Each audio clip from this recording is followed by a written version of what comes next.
Olá pessoal, sejam bem-vindos a mais uma edição do Meeting Office. Hoje, aqui dentro do Work Lab da Cavalete e com patrocínio da Cavalete, nós temos dois convidados aqui da Extractus, que é o Arthur e a Marina. Sejam bem-vindos, obrigado pelo aceite participar. Arthur, vou pedir para vocês contarem um pouco da trajetória, não só pessoal e depois da empresa, como até o momento, né, para se formar a Extractus. Claro, imenso prazer. Em primeiro lugar, obrigado à Office Connection, obrigado à Work Lab da Cavalete aqui por ceder esse espaço bastante bacana. Tivemos a oportunidade de dar um giro aqui antes de começar, gostamos bastante.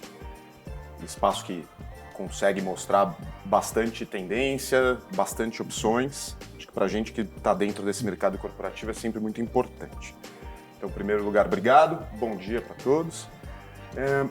Bom, eu sou o Arthur, eu sou arquiteto de formação, trabalhei bem pouco no início da minha carreira fazendo projetos, mas desde então tive a oportunidade de migrar para esse mundo do gerenciamento de projeto, que tem uma força muito forte dentro do mercado corporativo. Então, acabei que hoje me considero mais um especialista em gestão de obras e projetos nesta área do corporativo do que qualquer outra coisa. Comecei a minha carreira em gestão de projetos corporativos dentro de uma multinacional americana, a Cushman & Wakefield. Fiquei alguns anos por lá, fui bastante feliz lá. Conheci muita gente do mercado lá. Depois tive uma oportunidade de ir para a Thie Von Hatt, o grupo Thie Von Hatt. Fiquei por 2 anos lá também. Foi uma experiência importante, bastante interessante em vários sentidos. E isso tudo trouxe uma bagagem que depois, ainda durante a Thie, já começamos a entender como que seria uma possibilidade de empreender nesse mercado. A gente entende que existe um nicho de mercado que a gente conseguiria levar uma expertise, levar um atendimento um pouco mais personalizado para atender. E assim decidimos ir para o mundo do empreendimento. E esse mundo, onde a gente se propõe a ser empresário e tentando trazer todas essas lições aprendidas desses muitos anos em diferentes empresas do setor, tendo visto muita coisa, a gente entende que tem muito que agregar, trazer valor para esse mundo. Mais um pouco adiante, eu e a Marina voltamos a nos juntar para fazer para iniciar a Extractus. Nos conhecemos desde os momentos de Cushman, acho que ela pode contar um pouco da trajetória dela. Conta um pouquinho pra gente, Marina, da sua trajetória. Olá todo mundo, pessoal, obrigada pelo convite. Bom, sou arquiteta também, me especializei em construções sustentáveis, então o meu caminho durante o trajeto da arquitetura ele mudou um pouco para esse mundo da sustentabilidade. Na Cushman eu tive a oportunidade de trabalhar nesse meio, me especializar ainda mais, que foi onde nos conhecemos e trabalhamos juntos lá. Hoje, aqui na Extractus, né, depois dessa história que o Arthur já comentou e contou, nós estamos juntos, então hoje a gente se divide entre a gestão da empresa e a parte operacional, tanto do gerenciamento, a gente tenta agregar sempre as questões de sustentabilidade, como o Arthur comentou, agregar valor aos clientes, também tem esse ponto da sustentabilidade, não só de ter um negócio sustentável, mas também de ter projetos que hoje os clientes têm se preocupado bastante com isso. Então, agregar valor, trazer o olhar do dono, trazer o máximo de valor possível, algo bem personalizado, né, para os nossos clientes, é isso que a gente tem buscado. Ouvir muito bem para trazer ótimas soluções em gerenciamento de projeto e obra e tudo que a gente puder no meio da consultoria corporativa trazer o que os clientes estão buscando. Perfeito, eu vou até pedir para pontuar o que é uma gerenciadora, porque acho que muita gente acaba não sabendo a importância e aonde isso se encaixa dentro do contexto, né? Perfeito, acho que esse é um ponto bastante importante. O gerenciamento de projeto, ele é um conceito existe um conceito aqui conhecido no Brasil, que vem das faculdades de engenharia e de arquitetura, que ele estaria muito ligado a uma fiscalização de um projeto, de uma obra, de uma entrada técnica para você ser quase como se fosse um revisor do processo, um revisor do que está sendo feito. E quando o mercado corporativo iniciou aqui, principalmente com empresas de outros países tentando abrir sedes corporativas aqui, o mercado corporativo trouxe, através dessas empresas americanas que precisavam deste serviço, principalmente, o modelo americano de o que é uma gestão de projetos, que é o que a gente chama de project management mesmo. E esse modelo americano, ele é um modelo que ele está muito mais preocupado com a gestão do processo do que única e exclusivamente fazer uma gestão técnica de revisão de projetos e obras. E assim surgiu o project management aqui. Até hoje ainda gera um pouco de confusão nesse sentido do que é uma gestão mais técnica, do que é uma gestão mais processual. A gente ainda hoje enxerga que empresas multinacionais buscam talvez mais uma gestão de processos e empresas mais locais elas buscam uma gestão mais técnica. E cabe a nós identificar como agregar valor em cada um desses espectros, tá certo? Então o gerenciamento de projeto ele é algo que, principalmente essa gestão de processo, ela surge com o início do corporativo, com os prédios corporativos, com as empresas multinacionais abrindo sedes em outros países, e esses conceitos começam a chegar, né? Então a gente teve a oportunidade de aprender isso, a gente teve a oportunidade de entender isso, e hoje a gente vê junto. E hoje acho que um dos princípios da Extractus é como trazer isso para que isso gere valor para os clientes. Então, o que é o gerenciamento em si? O gerenciamento do processo, que é esse gerenciamento completo, é uma forma de você conduzir o processo onde a gente se coloca como especialista que representa o cliente dentro de um negócio, dentro de um case, ou de uma reforma, ou de uma abertura de uma sede. Então a gente começa desde a época da consultoria, enquanto o cliente ainda não sabe nem para que prédio ele vai, ou se ele reforma, ou se ele sai, ou se o aluguel está caro ou está barato, para depois ele entender o que representa o OPEX de aluguel contra o que ele tem que gastar para fazer uma intervenção para mudar a sede dele no sentido de uma obra, no sentido de CAPEX. Então a gente começa a nossa consultoria daí. Por quê? Porque esse cliente já precisa, nessa altura do jogo, entender os desafios, ter uma ideia de cronograma, ter uma ideia de quanto é o prazo, ter uma ideia de quanto que é o orçamento e quais contingências precisam ser precificadas nesse instante, para que ele possa entender todo esse processo do que ele precisa fazer. Muitas vezes, por exemplo, mas a construtora traz já esse serviço de mostrar quanto que vai demorar e quanto que vai custar. Mas a consultora às vezes não está olhando todo. Tem muitos clientes, por exemplo, dessas empresas multinacionais que acabam que elas têm verticais muito definidas. O áudio e vídeo é comprado direto por uma outra pessoa que não é o Facilities. O próprio equipamento de segurança, as câmeras de segurança, às vezes algum controle de acesso, o próprio projeto que é contratado em separado, às vezes num modelo que não é um design and build ou um turnkey. Então, tudo isso precisa ser precificado, precisa ser organizado num cronograma. Então, essa consultoria começa daí. E essa consultoria avança depois para uma etapa de projeto, ela avança depois para uma etapa, às vezes, de concorrência, ou se é um design and build, a concorrência antecipada. Isso avança para a obra, onde aí sim a gente vai talvez fazer uma fiscalização um pouco mais técnica, ter certeza para entender se tudo aquilo que foi projetado e pensado está sendo executado. E ter um cuidado para fazer um handover, para fazer uma passagem de bastão muito, muito eficaz para o time de Facilities, né? O time de Facilities às vezes está envolvido no negócio, Sim. Às vezes não. Às vezes o time de Facilities, ele faltando um mês para a inauguração do espaço, é bom que ele chega com mais ideias também, né, nessa hora, né? Ideias e demandas, né? Ideias e demandas. Então ele precisa ser envolvido. Então também é nosso trabalho envolvê-los mais cedo no processo. A parte mais fácil, então, é entender o cliente e conversar com o Facilities logo de início, né? A gente tenta, a gente chama de logística, cenário, né? A gente chama isso na Extractus de logística antecipada. Então a gente, nas primeiras reuniões, nessas reuniões que a gente faz com todo mundo, já no começo do processo, a gente já embarca o Facilities. TI, se tiver o time de segurança, se for um time apartado, também a gente já traz para o processo para já começar a entender as demandas. Tá.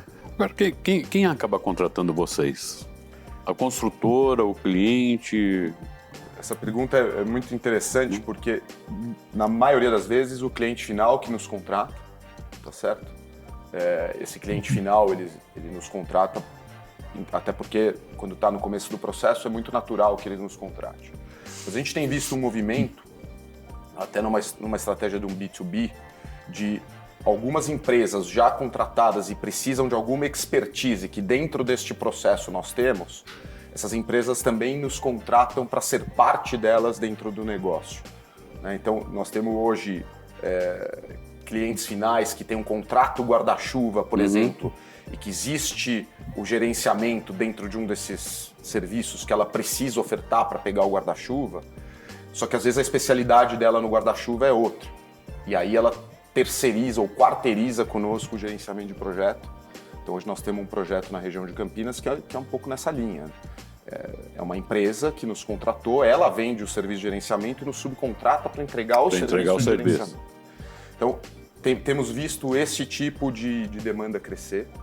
Até os próprios, os clientes, muitas vezes, para alguns clientes, é valor ele ter menos contratos, certo? Então, ele tem menos contratos para gerir. Então, essa história de você ter um principal, ou de você ter um contrato master, ou de você ter um contrato guarda-chuva, trazendo para o português, às vezes o contrato guarda-chuva, o cliente fala assim, a arquitetura que vai pilotar tudo, ou a construtora que vai pilotar tudo, ou a gerenciadora que vai pilotar tudo. Então, tá ficando comum esse tipo de coisa. Então, nós temos também clientes que são construtoras ou escritórios de arquitetura, que quando no contrato guarda-chuva deles existe a questão do gerenciamento, nos trazem também para compor o time. Então, temos feito esse tipo de trabalho também. E tem uma coisa muito, muito legal de complementar, que é como que o gerenciamento, ainda respondendo a sua pergunta, ele agrega esse valor, né? Então, muitas vezes, nos contratar ou contratar um gerenciamento de projeto e obra, para o cliente, isso se paga ao longo do processo. Então, uma vez que nós representamos o cliente, seja ele a construtora, o cliente final, o facilities, né? Independente de quem seja, quando nós estamos atentos ao cronograma, ao budget, a gente consegue alinhar isso ao cliente e defender esse processo como um todo, também alinhado com os nossos parceiros, a construtora, o escritório de arquitetura, isso se paga quando a obra não atrasa, quando a gente consegue controlar um pouco melhor todo o processo de acordo como foi planejado, né? Porque a gente sabe que acaba, muitas vezes numa obra, o budget acaba extrapolando, né? Então eu acho que essa questão do gerenciamento é fundamental, né? A gente atua muito nesse sentido, inclusive junto com as construtoras e com os escritórios de arquitetura. Como parceiros, como né? parceiro para tentar viabilizar o que o cliente quer e pode, né? E quando não pode, tem que conversar com o cliente? Então, acho que tem duas coisas, né? Acho que a primeira coisa é orientar o cliente o quanto antes para entender o que ele pode, o que ele não pode, para justamente conseguir orientar direito. Acho que essa é a primeira coisa. Acho que a segunda coisa, quando ele descobre no meio do caminho que ele não pode, ou que teve alguma situação com o budget que precisa ser conversada, entender qual é a melhor alternativa. Então, cabe a nós, que somos gerenciadores e estamos dentro desse mundo, estar sempre muito bem conectado com todos os vendors do nosso mercado para levar opções. Olha, e aí exemplos tem dos mais diversos, desde reengenharias com FF&E, olha, nós precisamos economizar aqui em workstation e cadeira. Precisamos economizar em sistema de ar-condicionado. Olha, o sistema de ar-condicionado no condomínio não pode fazer assim. Isso foi uma surpresa que veio. Então, ter algum especialista também disponível que nos preste essa consultoria. Então, a gente está muito dentro do mercado, é muito importante. Eu fico imaginando que vocês também têm o trabalho de encontrar o lugar para a empresa, né? Onde, com essa chuvarada toda que está tendo aqui em São Paulo, é um ponto a ser levado em conta também, né? Um lugar assim que não corra o risco de ficar alagado. As mudanças climáticas afetam, né? E a gente também puxa para a sustentabilidade. Eu não sei se você já tem essa preocupação, né? Vamos botar o cliente ali na região ali da Avenida Guaicurus, na Lapa, que não alaga, não tem problema, tem uma drenagem boa, né? Uma vazão ali. Como é que estar atento a essas mudanças, né? Vamos pegar o macro e pensar isso dentro do gerenciamento. Aí vocês podem estar fazendo um BSC, digamos assim, tá escalonando as questões de sustentabilidade dentro do projeto, que talvez agora ganhe mais força também, né? O que tem acontecido é uma necessidade, né? É uma demanda que vem dos próprios clientes e a gente entra muitas vezes em parceria com esses nossos parceiros, né? Então, seja um escritório de arquitetura, seja a própria construtora, ou o cliente final, não necessariamente para fazer uma certificação especificamente, mas esses clientes, eles, principalmente os globais, eles têm sido demandados pelas matrizes que estão lá fora, né? Na Europa, nos Estados Unidos, que está um pouco mais avançado com relação a isso. E quando vem essa demanda aqui, quando eles chegam para fazer uma obra, para fazer uma mudança, essa demanda ela já vem na etapa de projeto. Então, muitas vezes, eles nos chamam para apoiar durante o processo de construção ou do próprio projeto, né? Então, os arquitetos algumas vezes nos chamam para entender que ajustes fazer no projeto durante essa etapa. Quando a gente fala muito de corporativo, ele vai por esse caminho, né? Quando a gente fala mais do industrial ou do prédio, a gente olha um pouco para a localização também e pode ajudar nisso. Mas falando do interior corporativo, a obra ela tem várias questões que precisam ser analisadas. Então, o gerenciamento, ele também entra nesse sentido de consultoria. Vou ajudar o cliente a atender a necessidade de diminuir a quantidade de CO2 que ele está emitindo durante a obra, né? De não levar resíduos para aterro, né? Quanto mais a gente puder desviar do aterro, são muitos resíduos, né? A gente tira carpete, a gente derruba drywall ou paredes, para onde que vai tudo isso? O descarte mesmo dos produtos que chegam, né? Então, chega uma cadeira numa caixa, o que a gente faz com isso? Como gerenciar esse processo? E, querendo ou não, isso também não pode atrapalhar o cronograma, né, de uma obra, porque tá todo mundo acostumado a fazer a gestão ali da obra como sempre fez. Então, a gente precisa muitas vezes olhar para que isso não atrase o cronograma. Muita gente acha que pode ser mais caro, né? Mas vai ser mais caro ter uma obra mais sustentável? Algumas vezes sim, mas depende do objetivo do cliente final. Então, desviar esses resíduos e olhar um pouco para isso, entra as questões de sustentabilidade, a gente ajuda nessa gestão. Não, mas já existe uma mentalidade mais fortalecida em relação à sustentabilidade? Ou vocês ainda têm um processo de, digamos assim, evangelização sobre a importância desse tema? Já foi maior essa necessidade de convencimento, né? Hoje a gente é mais buscado do que oferta esse tipo de serviço, né? Hoje a gente tem sido muito buscado, principalmente pelos clientes globais, mas os locais também, eles estão bem atentos, porque eles estão sendo cobrados, não só pela matriz que fica fora do Brasil, mas também pelos próprios clientes que estão aqui. Então, tá todo mundo de olho nisso.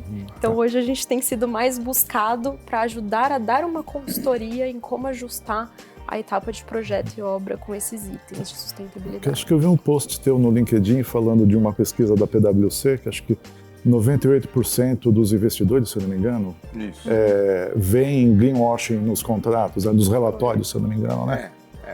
Um pouco, esse tema, acho que a sustentabilidade, como a Marina falou, né? Ele é um tema que ele ganhou mais holofotes nos últimos anos. Ele virou um tema importante e ele virou um tema que, como a Marina disse, às vezes o cliente dessas empresas que são nossos clientes, quer dizer, o cliente do nosso cliente, então o nosso cliente ele precisa demonstrar que tem alguma coisa nesse sentido para poder prestar o serviço. Você, quando vai fazer uma homologação num cliente multinacional, você tem que preencher quais são os seus... O que você faz do ponto de vista de ESG, né? Não é só sustentabilidade no sentido ambiental. Mas então muita gente, por precisar fazer isso para conseguir atender uma conta, acaba que faz de alguma forma ainda não profissional. Justamente o que nós na Extractus colocamos é que até esse departamento é o que a Marina cuida mais do que eu, mas justamente o que a Extractus coloca para o mercado nesse sentido, olha, faça aos poucos, faça devagar.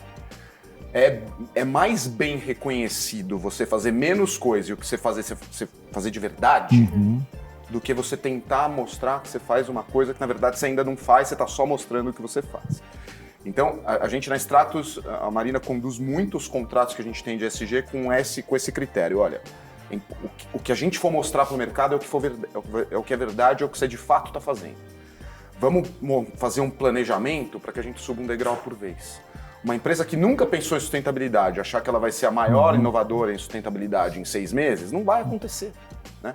Precisa ter um planejamento para que, num médio e longo prazo, isso aconteça. Precisa medir, precisa entender, precisa se planejar, precisa estar atento às inovações. como fazer para começar? Vamos começar pelo básico. Então a nossa consultoria, quando a gente vai para esse caminho do ESG, ela vai muito para esse lado, né? Sim. Eu acho que até a questão de relatório de sustentabilidade, né, é um fator importante isso hoje, né? Sem dúvida. Se as empresas querem ser uma empresa sustentável, mas assim, você vai fazer o relatório, você vai mostrar isso para os stakeholders, seja lá como for, né? E a gente recebe essa demanda de diversos públicos. Então, tem o cliente final, que nos pede isso. Então, a gente está trabalhando com uma construtora, por exemplo, para implementar essas ações. Então, muitas coisas eles já fazem, na verdade. Então, o que precisa é exatamente o que o Arthur falou. A gente precisa medir para poder comparar e para poder evoluir numa sequência, né? E aí sim você gerar um relatório. A gente também tem demandas relacionadas a só o projeto e a obra especificamente. Então, pode ser gerado um relatório específico para o projeto e para a obra do que você fez durante todo esse processo. E tem também demanda de facilities. A gente conversou no ano passado, né, no fim do ano passado, com uma empresa que administra, na verdade, um condomínio, e o cliente deles que está indo para esse prédio, eles têm uma necessidade de divulgar, na verdade, de receber do gestor ali do prédio as ações que eles fazem com relação a ESG. Então é muito interessante até aonde pode ir. A gente está olhando muito para o relatório das grandes empresas, mas na verdade isso é uma oportunidade das pequenas também implementarem esse tipo de ação. Você vê que isso vai para o negócio, né? Que vai um pouco do que você estava trazendo, mas a empresa busca uma região que não está alagada. Então, por exemplo, neste caso é um inquilino demandando um proprietário que demanda a administradora condominial quais são as ações de sustentabilidade que aquele empreendimento que ele está mudando vai ter para que ele possa falar, pô, esse empreendimento está fazendo um trabalho de ESG onde eu vou colocar a minha empresa. Né? Ele ocupante pensa dessa forma. Então, que vai um pouco em linha com isso que você está falando. Então, a gente tem visto cada vez mais brokers, administradores de condomínio, também preocupados em entender esse mundo, porque o inquilino está demandando na ponta. E o inquilino está demandando na ponta porque o cliente desse inquilino também demanda ele, né? Você, por exemplo, você pega empresas de capital aberto e tem muitas empresas que elas são obrigadas a emitir um relatório, então elas são obrigadas a ter ESG, até porque às vezes o business dela é um business poluente, então ela precisa ter uma contrapartida, essa situação de crédito de carbono, ela vem muito nessa linha. Então, é o cliente final lá na ponta, o acionista, talvez até o minoritário, querendo alguma coisa nesse sentido, a empresa tem que dar uma resposta, começa buscando um espaço que esteja num prédio onde tenha acesso a transporte público e aí isso é o limite para essa possibilidade de ações. Então, um negócio que ele entra para dentro do corporativo, né? A gente dá consultoria não só para corporativo, mas a gente tem visto o corporativo, a gente faz uma avaliação que, sei lá, 10, 15 anos atrás, às vezes vinha uma demanda que era muito mais pela demanda em si. Olha, a matriz falou para a gente fazer uma certificação LEED. Hoje em dia o discurso mudou um pouquinho. Talvez a certificação seja uma consequência, mas a empresa precisa demonstrar que ela toma os cuidados do ponto de vista de ESG. Hoje os clientes, assim, de uma certa forma, onde vocês têm atendido, tem alguma área mais específica? Como hospitalar, o corporativo? Corporativo. Mais o corporativo. Mais o corporativo. O principal o corporativo. O corporativo, todos os nossos clientes hoje têm essa preocupação com ESG e com essa gestão, com essa consultoria. Para cada um dos clientes, valor é uma coisa distinta. Então tem clientes que, até naquele processo que a gente comentou no começo, né? Tem alguns clientes que eles mesmos fazem as primeiras etapas sem precisar de uma consultoria como a nossa, nos contratam mais adiante. Tem clientes que nos contratam para o processo inteiro. Então, cada um vê valor de um jeito. De uma forma geral, né? Acho que todos os trabalhos que a gente tem focado em consultoria, em gerenciamento, até em treinamentos que a gente também tem atuado, o foco ele tem ido muito para o corporativo, mas também tem alguns de varejo, industrial e outros que a gente também tá permeando aí. Tem alguma etapa do processo que seja mais crítica, que demanda mais atenção de vocês? Sim, acho que é uma etapa que uma das etapas mais importantes é a das contratações, principalmente quando você vai contratar a construtora e até escopos que são apartados do contrato da construtora. Acho que essa etapa é uma etapa crítica que, se não for bem feita, ela vai gerando problema até o fim, sabe? Então, o jogo precisa estar muito bem combinado nessa etapa. Então, eu diria que talvez não seja a etapa que tem mais horas aportadas, mas é a etapa mais decisiva e crítica. Por exemplo, encontrar uma empreiteira, um pedreiro, sei lá. Encontrar uma empreiteira, um pedreiro, saber, porque às vezes existe a questão da bitributação, então tem muitas empresas que às vezes para chegar num budget acabam tirando escopos de dentro do contrato da consultora, assumindo algumas responsabilidades. Então, por exemplo, vou comprar o carpete separado. Aí é o próprio cara de facilities comprando em nome da empresa o carpete, e a consultora fala, o carpete precisa chegar em tal dia porque eu preciso instalar ele tal dia. E aí é o cliente que está segurando essa responsabilidade de garantir que aquele carpete vai chegar aquele dia. Então, nessa etapa é uma etapa que a gente precisa estar muito afinado. Às vezes a gente assume parte dessa responsabilidade, às vezes a gente está pilotando essa compra do carpete, do mobiliário, em nome dos nossos clientes. Tá. Né?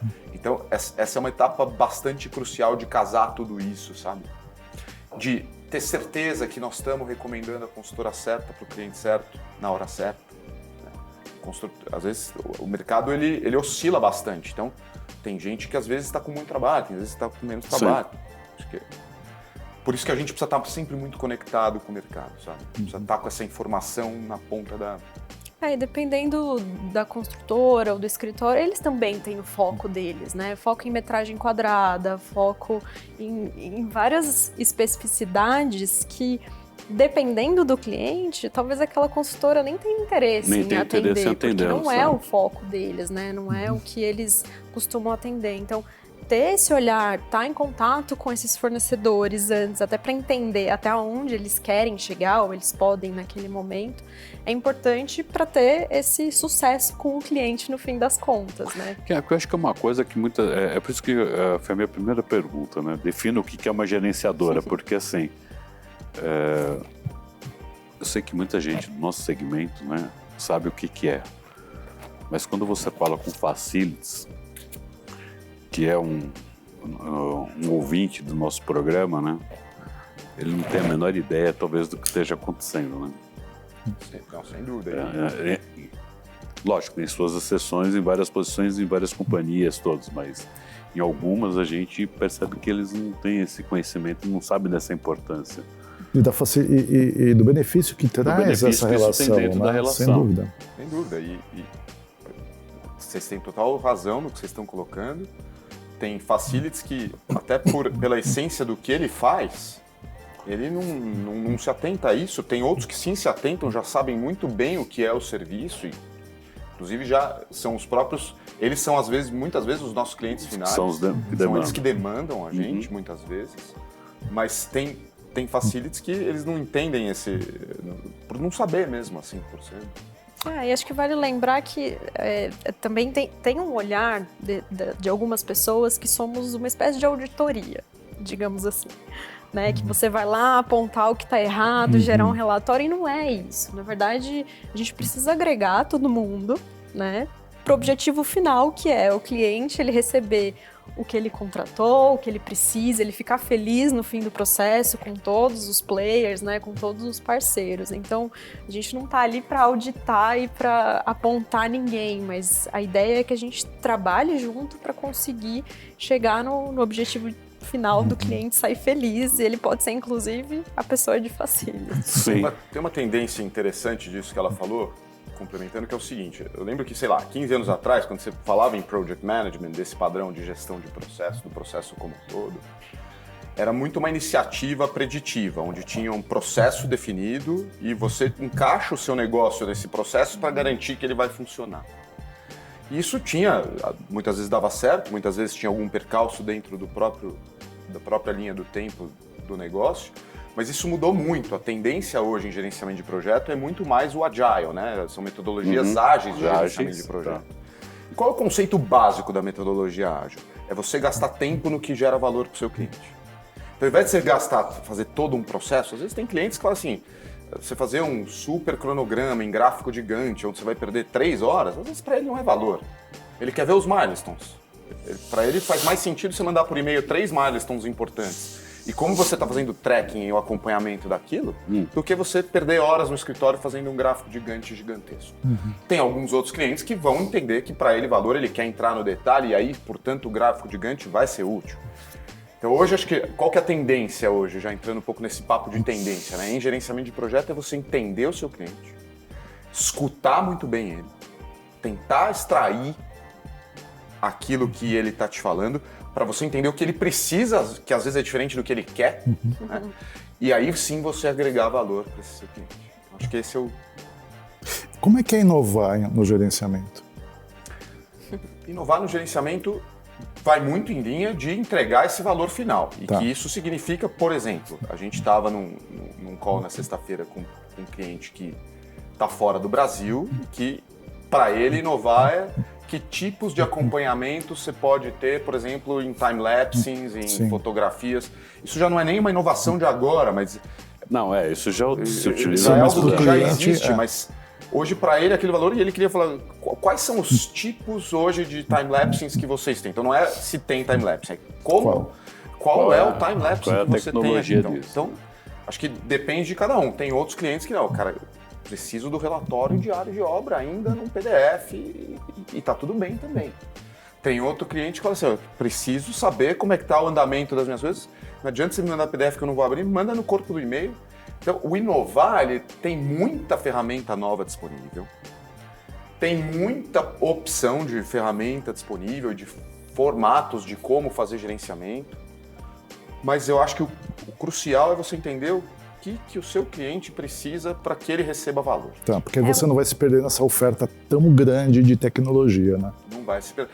A gente tem que estar atento a todas as metodologias novas para poder, quando aquela tecnologia for a resposta para o que é valor para um desses clientes, a gente ter ali fácil. E a gente fala muito sobre isso, que não é só a tecnologia. O inovar, a gente sempre conversa muito quando chega um cliente, o que a gente pode fazer de diferente? Porque gerenciamento tem muitos lugares que fazem, muitas empresas que fazem.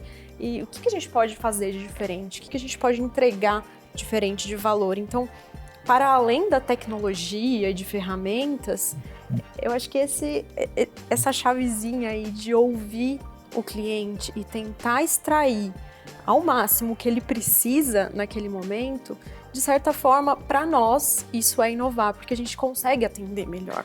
A gente consegue desenhar melhor um processo e todo um acompanhamento que ele vá ficar mais satisfeito do que um gerenciamento de prateleira, que eu vou ali, faço um bid, aí manda RFP e vai aquele processo, porque isso é o processo comum, né? Mas o que a gente pode trazer ali no dia a dia que vai de fato agregar valor? E isso, de certa forma, a gente tenta olhar para inovar com o atendimento. Então, para além das ferramentas, a gente entende que isso é bastante importante para trazer esse olhar aí diferente para o cliente. Talvez isso que ela falou é bastante importante, porque essa inovação no atendimento, por exemplo, existem hoje diversas formas de contratações, modelos de contrato, como você tratar um budget, como você ter contingências. Às vezes a contingência é para alguns itens que compõem o orçamento total do seu contrato. Então, a inovação muita coisa evoluiu também nesse sentido, né, dos últimos anos para cá.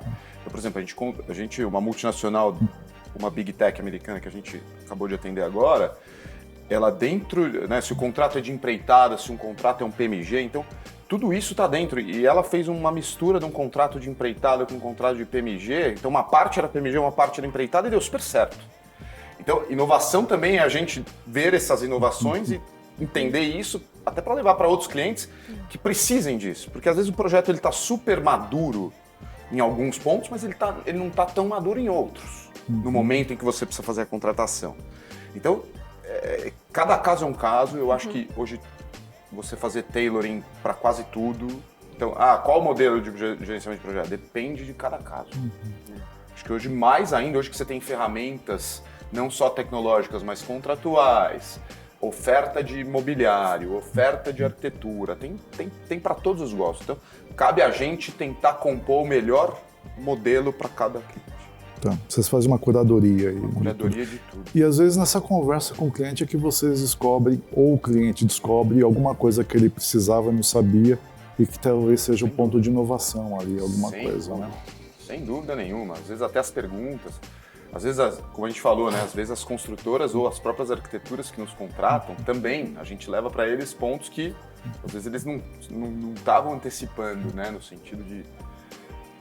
Principalmente assim, a gente vê muitas vezes o arquiteto está super preocupado em projetar. Sim. Às vezes o processo não está maduro para ele sair projetando. Tá certo? Às vezes a gente vê assim, o negócio está em demolição, como é que você não tem nenhuma base de dados? Às vezes tem um escopo que o cliente trouxe, olha, você é responsável por desenhar numa plataforma correta depois de ter feito a topografia do site final, mas não terminou a demolição. E você já se comprometeu com o prazo de entregar o projeto daqui a um mês. Então, como resolver essa situação? Ou até a indicação de um material que a gente sabe que vai vir de fora e o prazo, às vezes, é mais longo do que o período inteiro que o cliente precisa mudar para ter todo mundo ali trabalhando. Então, fazer esses pequenos ajustes que, às vezes, o arquiteto, ele entende aquilo como ele vai agradar o cliente, mas quando a gente já pensa ali na frente, danada, né? pode Quer dizer, ser um você baita pode fazer problema. uma reforma depois de 5 anos com aquele material que vai chegar, né?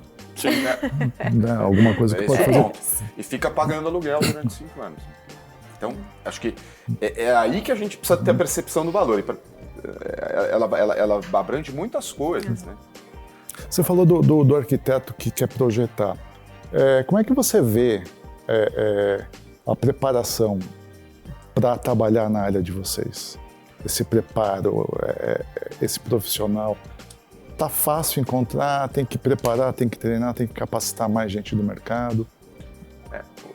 Essa pergunta é super interessante. Eu estudei bastante nessa pergunta. A gente passa por isso, eu passo por isso há 15 anos, desde que eu estou nesse mercado, esse é um dos desafios, né? Por quê?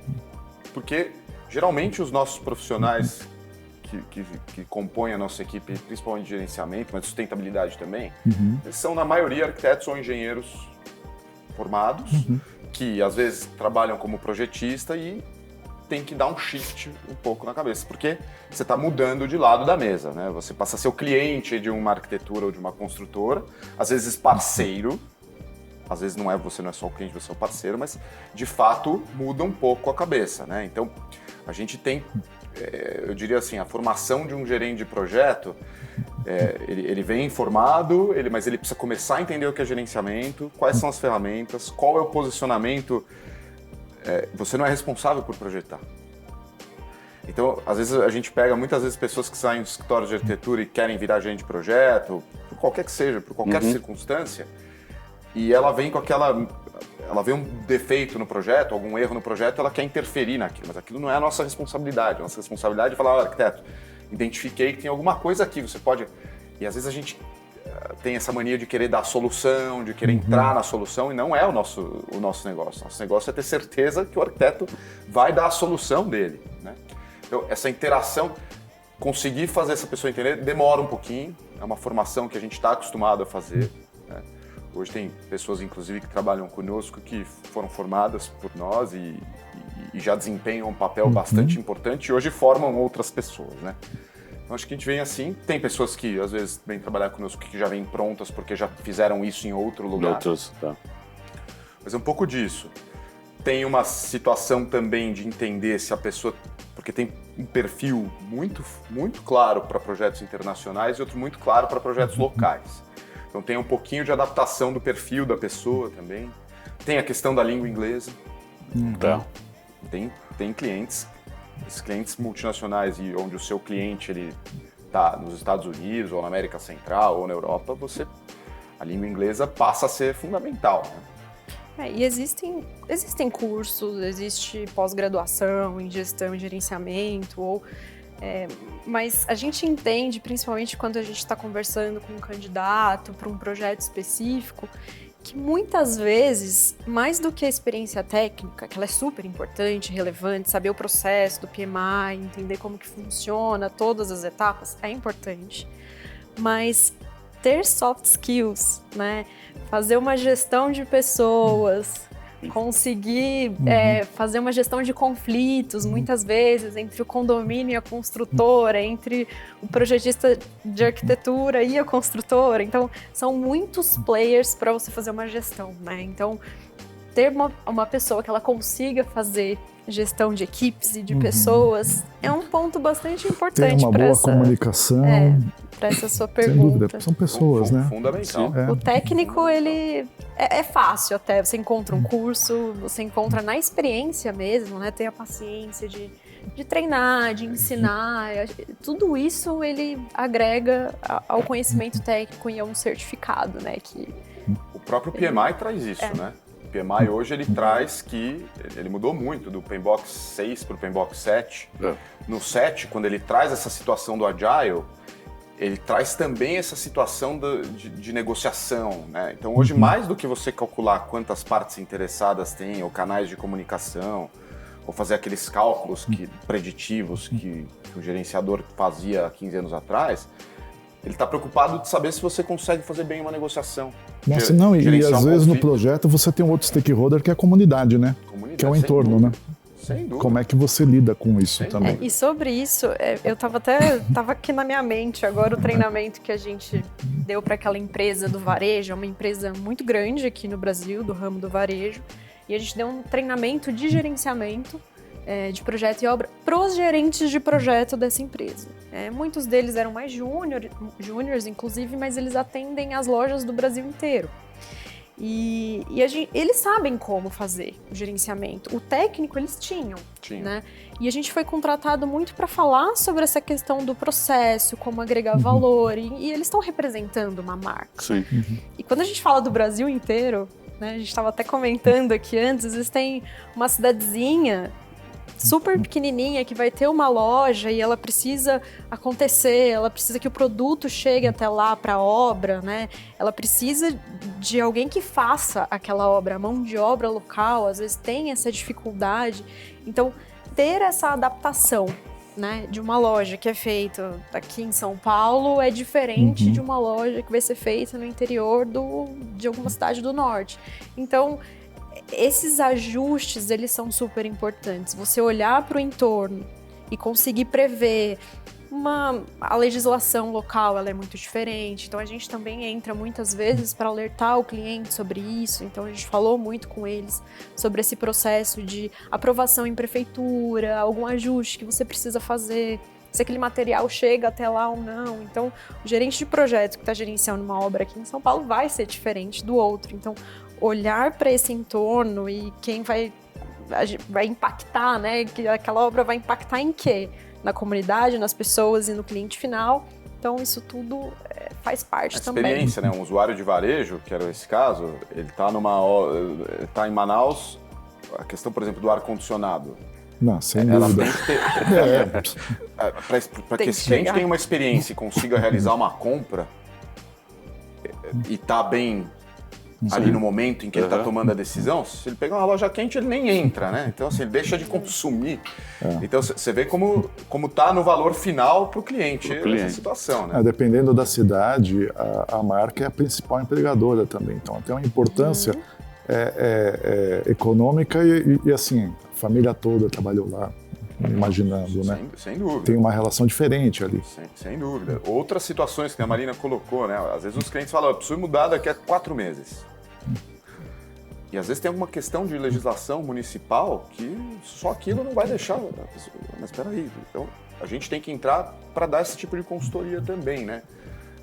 Legislação municipal, a Marina deu exemplos aqui antes também.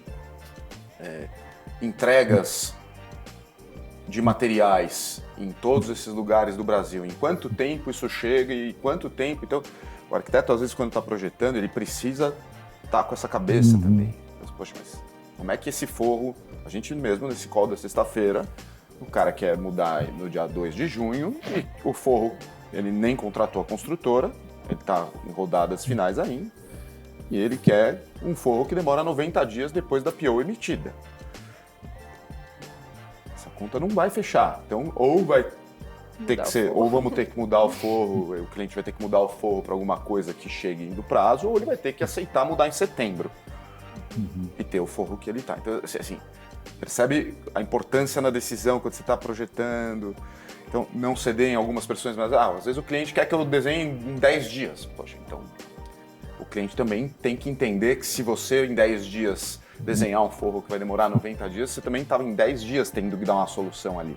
Ou vai ter uma solução de qualidade de 10 dias, né? De 10 dias, exatamente. Também tem isso, né? Exatamente. Então, acho que é tudo isso que a gente quer aconselhar. Nós na Extractus, qual que é o nosso objetivo? Tá desde cedo nos contratos, aconselhar os nossos clientes, seja ele um fornecedor do mercado ou seja ele um cliente final, sobre todas essas circunstâncias. Quando você falou de projeto internacional e projeto nacional, cada um tem o seu estilo. Eu ia fazer um julgamento aqui, o que é o mais difícil, né? O que é o pior, mas quais são essas diferenças? Vamos tentar ser mais brando, né? Quais são as diferenças, assim? Tem algumas diferenças. Acho que a primeira é que o projetista internacional, o cliente internacional, ele muitas vezes ele tem uma série de regras, guides e padrões que às vezes o local não tem. Então o local ele está muito mais lastreado na decisão de uma ou duas ou três pessoas ou de um pequeno comitê do que ter regras muito claras. Então talvez a quantidade de stakeholders no projeto local ele seja menor. Por outro lado, o cliente internacional, principalmente os americanos, eles são muito preparados em se planejar. Então eles se planejam com antecedência. Então, geralmente, as questões de cronograma elas são mais fáceis com o cliente internacional, porque ele vem se planejando, ele não deixa para começar a pensar na mudança dele 6 meses antes de vencer o contrato. Ele está acompanhando isso 2 anos antes. 2 anos antes. Então, fica muito, ele acerta o timing das contratações com uma antecedência que permite que o processo seja mais tranquilo, vamos dizer assim. Então, acho que tem essas diferenças. Por outro lado, os clientes internacionais, às vezes dentro desses padrões, eles têm desafios de peças importadas que estão no guide, porque é um guide global, então todo escritório tem o mesmo monitor que vem dos Estados Unidos. Paciência, vai demorar uns 120 dias. Então, clientes internacionais, às vezes eles estão acostumados a esse tipo de situação, os clientes locais, às vezes, têm essa... Não dá para generalizar, tá certo? Tá. Mas mais ou menos eles flutuam assim. Geralmente os contratos internacionais eles são mais longos. A gente atua por mais tempo. Por quê? Porque a gente começa no planejamento antes. Às vezes dá o mesmo tempo, porque o contrato local ele acaba que vai surgindo alguma interferência por não ter planejado e que ele acaba se estendendo por algum motivo nesse sentido. Tá. Então, mas o cliente local ele pede que a gente vá muito mais no detalhe técnico, porque ele já está pensando na estratégia, porque não tem um comitê designado internacionalmente para pensar nessa estratégia. Tiveram inclusive alguns que a gente participou que o projeto durou 6 meses, às vezes até mais, de um cliente internacional. Isso é muito raro a gente ver aqui. Então o projeto dura todo esse tempo e só quando termina que aí começa a obra. Então, até porque para segurar um aluguel em dólar é mais fácil do que segurar em real. Então o cara local tem que correr mais mesmo. 6 vezes mais. 6 vezes mais. Para um americano tá barato ele segurar um aluguel. Por mais que o aluguel aqui, a taxa de vacância tá baixa em alguns lugares, em São Paulo o mercado tá aquecido. Então a gente entende que o aluguel corporativo ele representa um valor importante no P&L das empresas aqui. É mais fácil para uma empresa dessas big tech americanas segurar um contrato de locação do que para um cara local, né? O cara local ele tende a ter mais pressa mesmo e querer fazer as coisas mais rápido. Falando de vacância, né? A gente sabe que São Paulo reduziu bastante a taxa, né? Pelo menos nos últimos 2 anos vem diminuindo, né? Você percebe isso também em outros estados? A gente tem percebido 2 situações. Primeiro que a gente, principalmente em São Paulo, a gente tem percebido um movimento de retorno para o escritório, ou de empresas que estavam no modelo 100% home office e estão aderindo ao modelo híbrido, ou empresas que estão no modelo híbrido e estão aumentando a proporção de dias no escritório contra dias fora do escritório, ou de empresas que estão parando com o modelo híbrido e voltando quase que no 100% do presencial. Então, em São Paulo a gente vê esse movimento. O segundo movimento que a gente vê é que nesse pós-pandemia, algumas empresas de fato mudaram em São Paulo. Então, eu entendo que o corporativo ele deu uma pulverizada, ele acabou chegando em outros lugares hoje. E tem situações, Belo Horizonte é um nicho, é um mercado que tem crescido, o mercado inteiro do Sul tem crescido nesse sentido, Campinas tem crescido, é uma mão de obra muito boa, é uma mão de obra que está acessível, são custos corporativos menores, por exemplo, de aluguel para a empresa, com uma mão de obra que também às vezes custa um pouco menos, então a gente tem visto um movimento. São Paulo não deixou de acontecer, mas o que a gente tem visto é que outras praças ganharam uma relevância que a gente não percebia há 15 anos atrás com essa força. Não só o escritório resolver aonde vai ficar. Geralmente ele tem uma sede, mas a gente tem visto escritórios satélites, né? Até por conta da pandemia, que trouxe a questão do home office, o modelo híbrido, para você atender aqueles colaboradores que estão ou na Grande São Paulo, ou até em municípios um pouco mais afastados. Eles têm criado pequenos escritórios satélites, que muitas vezes são um coworking, mas até para trazer um pouco a identidade da empresa e aquele colaborador, ele entender melhor a cultura, ele entender que ele faz parte de fato, eles têm apostado um pouco nisso também. Porque queira ou não queira, muita gente foi contratada durante a pandemia. E aí eu acho que quando você contrata para trabalhar em casa, você não tem o DNA da empresa, né? Então, essa aproximação... É um desafio manter a cultura online, né? A distância. Muito grande. Muito grande. E a gente, por exemplo, né? A gente estava falando, você fez uma pergunta interessante, né? Uma colocação, como é a formação de um gerente de projeto? Como formar um gerente de projeto que não quer vir para o escritório? Então, ele precisa entender que ele precisa vir para ele ser formado. E a pessoa que já está formada precisa entender que ela precisa ir para ela poder formar como ela um dia foi formada, sabe? Então, acho que essa cultura...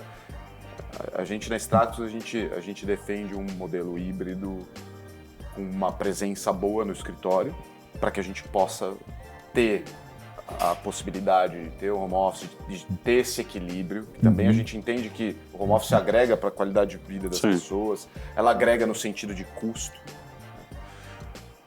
Coisa que é muito importante hoje, que a gente vê quase como unanimidade, é que o escritório ele precisa oferecer a condição para que acolhedora, né? Acolhedora para que esse trabalho possa acontecer.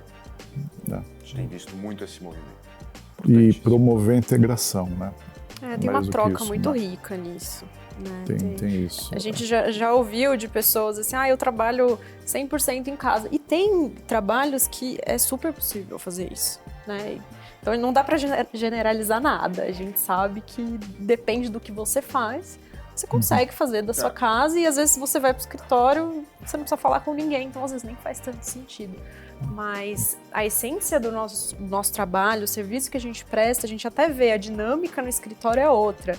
Quando tá todo mundo ali, a troca de experiências entre os clientes que são muito diferentes, às vezes tem um internacional e um nacional e gerentes de projeto trocando as informações, a gente vê como é rico para você até levar uma experiência interessante de um para outro, como fazer e como não fazer. Então, a gente percebe essa troca e a gente consegue, inclusive, trazer esse valor até para as pessoas poderem levar isso para os clientes. E, por outro lado, também reconhecemos a importância de, às vezes, você ter um dia em casa para você fazer um trabalho concentrado, sem ter que pegar a enchente da Guaicurus, que nem você mencionou, para chegar num local, né? Então, assim... Às vezes o trabalho concentrado, sem perder tempo em deslocamento, na hora do almoço, poder encaixar alguma coisa da sua rotina pessoal dentro dessa melhor gestão do tempo daquele dia também é importante. Não, sim. Da mesma forma que você está no presencial, de repente, vejo o Gustavo, tem alguma ideia que dá para trocar com ele. Se eu estou em casa e não vejo, esse insight não aparece na minha cabeça. Né? Então, assim, tem isso também. E aquela coisa, né? Você vai tomar um café, 15 minutos você já resolve um problema. Eu e o Onaga, a gente tem a gente já trabalhou junto no mesmo local e hoje a gente trabalha em locais diferentes, né? Eu, pela proximidade, eu fico lá no Alameda Santos e ele, pela proximidade, fica aqui na Vila Olímpia. Né? Mas assim, sempre uma vez por semana a gente está junto para alinhar, porque a gente alinha, mas meia hora depois, cada um vai para o seu lugar, mas meia hora depois um está ligando para o outro. Tudo mudou. Não, porque assim, você tem... É dinâmico. Você tem dinâmica, coisa muito. Então, coisas que acontecem no dia a dia. Então, assim, você faz um alinhamento básico, mas assim, o contato da estratégia que tem que acontecer, de informações, tem que ter eu entendo que tem que ter o presencial naquilo, né? Tem que ter, acho que um pouco disso, né? Não dá para generalizar, acho que é o que é melhor para cada empresa. Não, Mas alguma coisa presencial, eu lembro, por exemplo, maquetistas, né? A pessoa recebe uma demanda e ela fica modelando, fica renderizando, fica... Até que ponto esse cara precisa estar presencialmente todos os dias lá se ele tiver um equipamento bom em casa? Mas uma vez por semana para ir levar a demanda do que ele fez e pegar a demanda do que ele precisa fazer, não tem como escapar. Pode fazer por call, mas em algum momento vai ter que ter um alinhamento. Tem que ter um alinhamento, É por isso que o ambiente agora tem que ser diferente, justamente para atrair esse cara para ir no escritório e ficar lá. Mas é justamente isso. A gente, pelo fato de utilizar o co-work hoje, né, cada um próximo da sua residência, a gente, quando a gente está no co-work, eu e ele, a gente não usa a sala modelo padrão, com mesa, com cadeirinha, tudo. Primeiro que a gente senta no lugar e tem o café, onde a gente vai bater papo, tem mais um monte de gente, né, porque a gente conversa com gente todos os dias, a gente vai visitar escritórios, construtoras, a gente visita todo dia, a gente tem uma rotina nisso. Mas mesmo assim, o momento que a gente está, eu e ele, para sentar e conversar, a gente senta no meio de outras pessoas para discutir, para não consigo ficar isolado. Mas na hora de trabalhar, de fazer a minha função dentro do escritório, eu já tenho a opção de estar tranquilo, sem... É mais calmo. Não tô falando que eu tenho um TDAH, mas assim, se passar a mosquinha, né? Você quer interagir. Vamos ver o que está acontecendo. Você já foi sapo numa vida passada. Deve ter sido. E aí, então, quando eu estava dentro do escritório trabalhando com outras pessoas, eu usava fone de ouvido para não... Porque eu já trabalho nesses últimos 20 anos, eu já trabalhava no escritório com o ambiente todo aberto, só uma sala fechada de reunião, não tinha salas para mim, para os gerentes. Mas isso é muito interessante, que foi algo que a gente viu mudar ao longo dos anos, já estava mudando, né? Antes da pandemia a gente já via esse movimento de ter o home office, de mudar o ambiente do espaço de trabalho, assim, ter mais espaços colaborativos, até como esse aqui que a gente está, para ter uma reunião informal e não só a mesinha do trabalho, né? Que você chega, senta e... Isso eu já tinha 20 anos atrás no meu escritório, né? Tudo bem que era uma parte de uma agência de marketing, publicidade, outro perfil, outro público, né? Eu cheguei a ter pessoas lá que eram criativos, né? Que você olha, o cara é punk, cabelo, um negócio que unha pintado, um monte de coisa, mas é o perfil do profissional. Profissional. Não tem o que fazer. Isso Então, não então não dá para ter um ambiente corporativo voltado como se fosse um escritório de advocacia, entendeu? Sóbrio e... Nada, esquece, sabe? O pessoal ia trabalhar de bermuda. E até com essa tendência do híbrido em que quando você está em casa, você se programa para fazer um trabalho de maior concentração, o escritório a gente tem visto nos projetos que a gente tem trabalhado com os clientes, ter espaços mais colaborativos. Então tem sido uma tendência que da pandemia cresceu muito e ela continua, né? Hoje acho que tem até mais um equilíbrio, mas ter um espaço colaborativo para que as pessoas se encontrem e troquem, isso a gente tem visto como uma tendência ainda que continua, né? Ela já está há alguns anos aí, mas ela tem continuado. Está mudando muito a forma de lidar. Isso muda o tempo todo, né? Não aqueles espaços do Google, né? Que o escorregador... esse já é o extremo. Não são todas as empresas que cabem esse tipo de solução. Mas para algumas empresas isso faz sentido. Sim. Então, às vezes vai ter um público muito jovem, né? O colaborador dele é um cara jovem que tem essa situação, que precisa da mesa de ping-pong ali. Tudo bem. Né? E vai ter o escritório de advocacia que precisa do ambiente sóbrio, tem escritórios de advocacia que ainda querem salas fechadas para os sócios, o cara vira sócio, ele ganha uma sala, aquilo. Então, Acho que hoje em dia não dá para generalizar, tem que entender o caso a caso. Acho que os espaços têm que ser flexíveis. Né? A gente estava justamente falando sobre um suporte de TV aqui que anda, né? Que ele leva a TV para os lugares. Acho que esse tipo de iniciativa são coisas que para o escritório de hoje é importante, porque ele está em constante mudança também dentro da própria organização, né? Desmancha esse espaço aqui, faz uma sala porque tem um sócio novo. Tá bom, vamos lá. Vamos fazer. Então, o escritório tem que estar preparado para conseguir fazer essa... Isso, o arquiteto lá no começo, junto com o Facilities, eles já tem que ter isso pensado, já tem que ter... Idealmente. E eu me lembro até de um projeto que a gente trabalhou no Rio, que o cliente interno, eles queriam uma mesa de, não sei se era pebolim, ping-pong, não me lembro bem o que era. Totó. No Totó, Rio é totó. Depende do Depende lugar. da região, totó.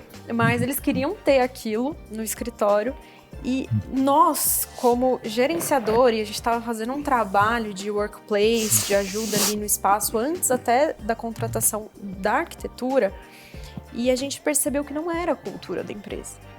Então, a gente conversou, fizemos entrevistas com colaboradores e com algumas áreas diferentes, e a gente percebeu que se tivesse aquela brinquedo, aquela mesa, alguma coisa assim, ninguém ia usar.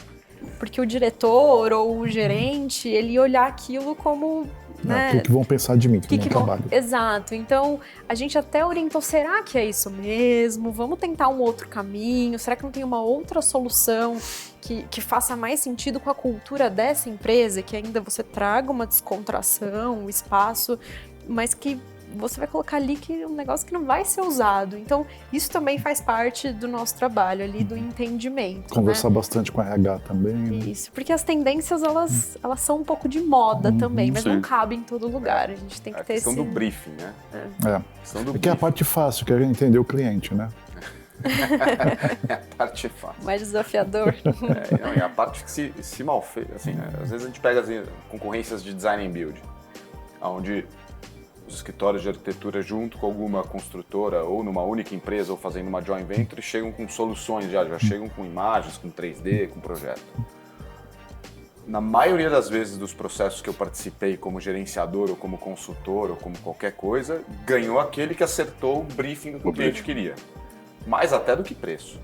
Já teve um processo, eu estava olhando aqui o W Torre Morumbi ali, teve um processo uma vez no W Torre Morumbi para uma empresa que ocupou 2 lajes lá. Ele contratou a empresa que acertou o briefing, mesmo que tinha uma outra com orçamento melhor. E depois foi feito um trabalho para dentro daquele briefing, dentro daquela solução, tentar chegar num valor que fizesse sentido. Mas ele vai no cara que acertou o briefing. Então a empresa que acertar, então é muito importante. Acho que todo mundo aqui entender o que tentar gastar fosfato, entender o que é importante para aquele cliente. É que a gente fala tanto em fora da caixa. Fora da caixa, às vezes, é fazer que nem gato, né?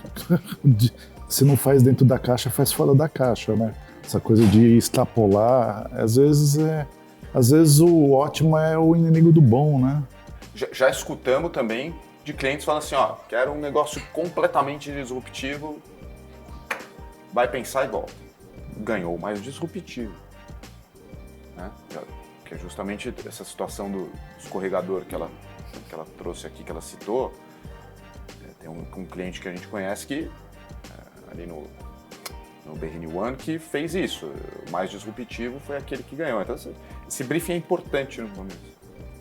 Acho que outra coisa importante que ela estava falando do Rio de Janeiro, que eu queria comentar, assim, na Extractus, como que a gente trabalha essa regionalização? A gente procura ter parceiros em lugares estratégicos, parceiros que a gente conhece, que a gente confia, tá certo? E a gente se junta, então a gente vê essa tendência de você fazer pequenos clusters para atender uma certa demanda. Isso, parceiros em arquitetura, parceiros em construtores, empresas de facility, empresas de condomínio, até parceiros que vão se compor com a Extractus para entregar alguma coisa, para a gente poder ter essa capilaridade de atender em outros lugares. Então, a gente tem visto muito essa tendência de empresas terem parceiros regionais porque, que nem ela falou, às vezes você vai ter um escritório satélite.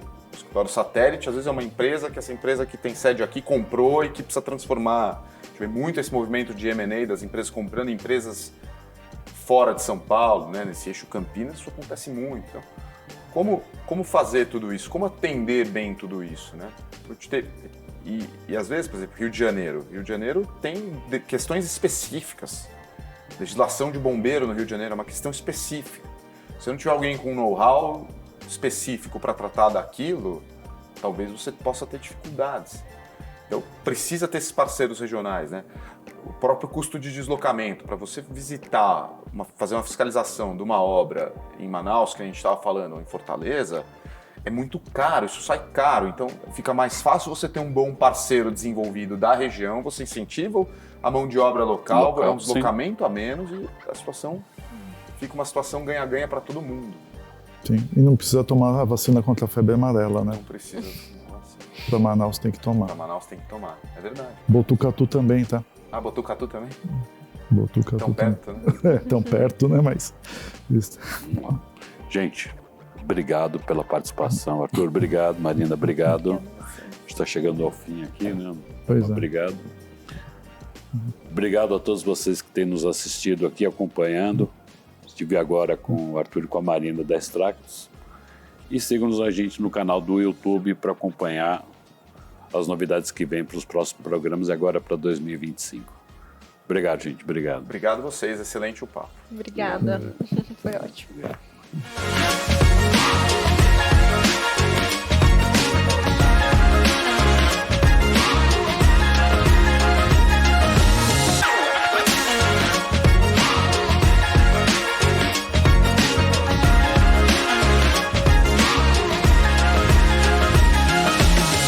Cavalete, há 50 anos como suporte para suas conquistas.